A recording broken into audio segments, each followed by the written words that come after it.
All right, algebra students, we are going to continue lesson 4 for today, and today we're actually going to look a little bit backwards. So this time I want you to pause the video and I want you to make sure you have these 3 graphs sketched in your math journal, because this time I'm giving you the graphs and we're going to use the graphs and the shading to help us write an inequality for those.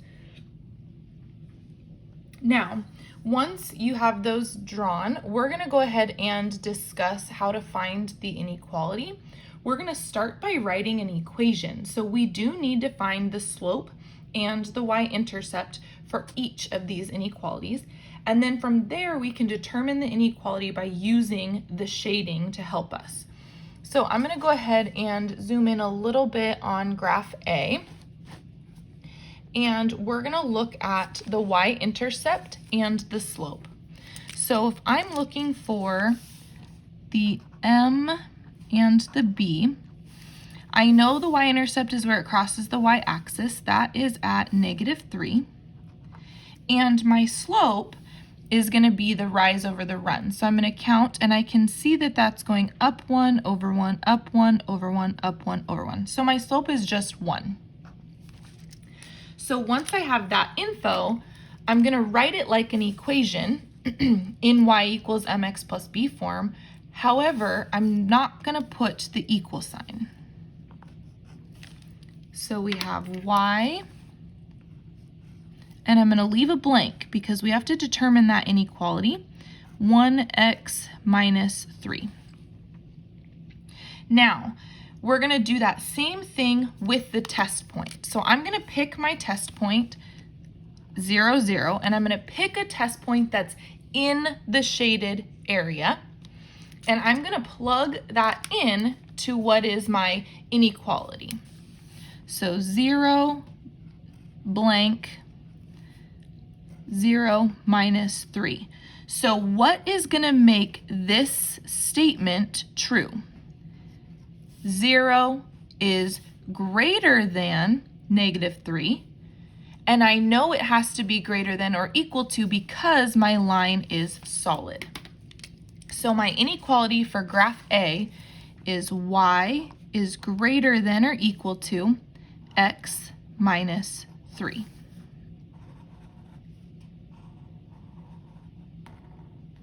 Okay, so let's go ahead and look at graph B now.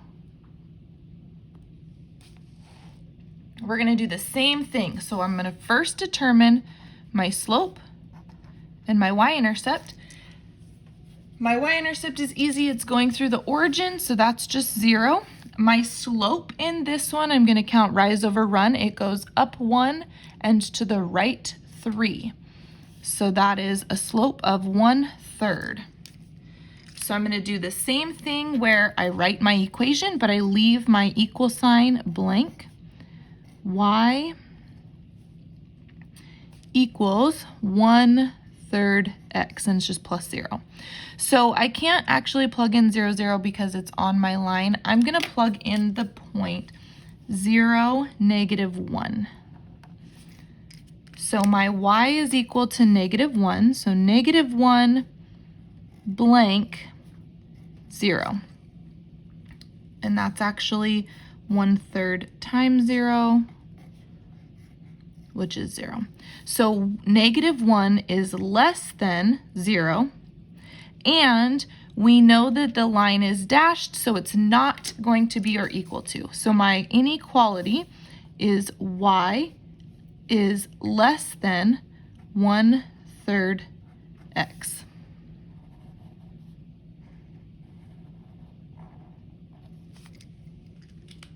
Okay, for graph C, I want you guys to pause the video here and try and solve this one on your own. And then when you're done, push play and you'll watch me solve it again. So on this problem, we're going to choose our m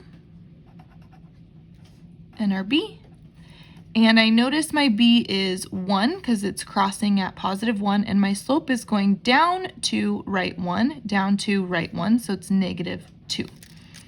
So my inequality is y blank -2x plus 1.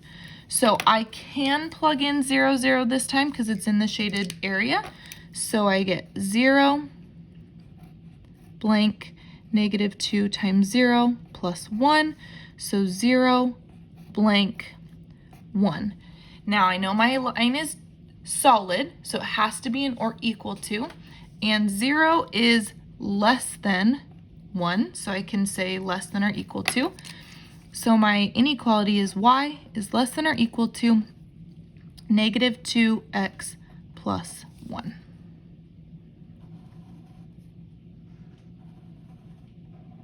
So that's how you're going to write inequalities from graphs when you are given them. Now, there's a couple of other types of graphs that I want to look at that help that you'll have to write inequalities from. They're not difficult, but they just are those specials when there is only one variable and what that means.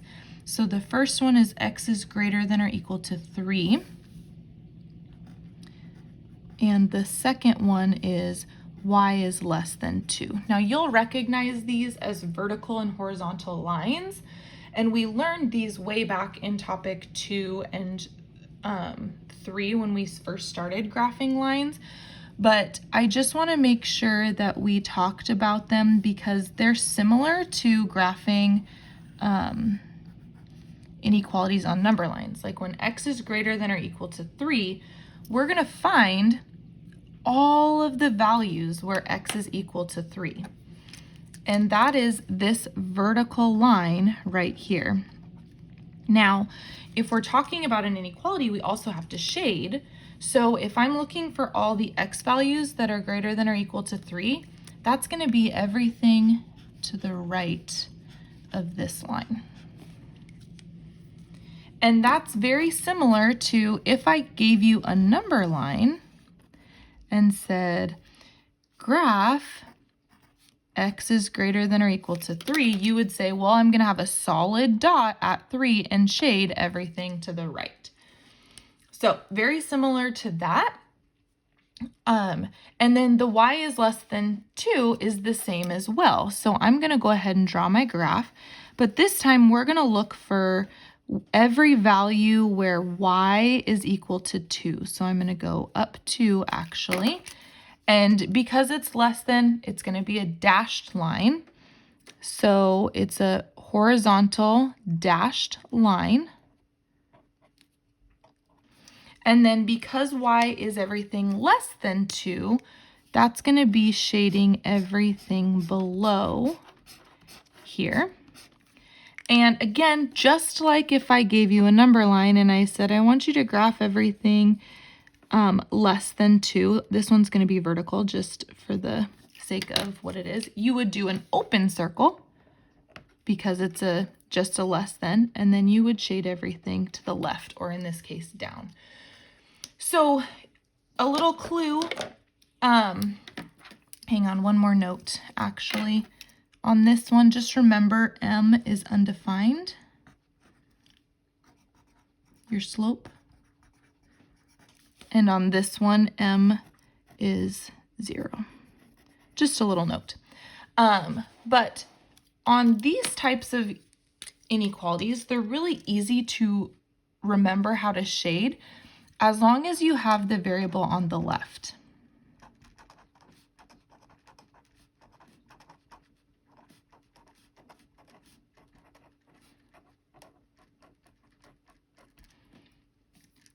Less than or equal to, shade left or below, and greater than or equal to, shade right or above.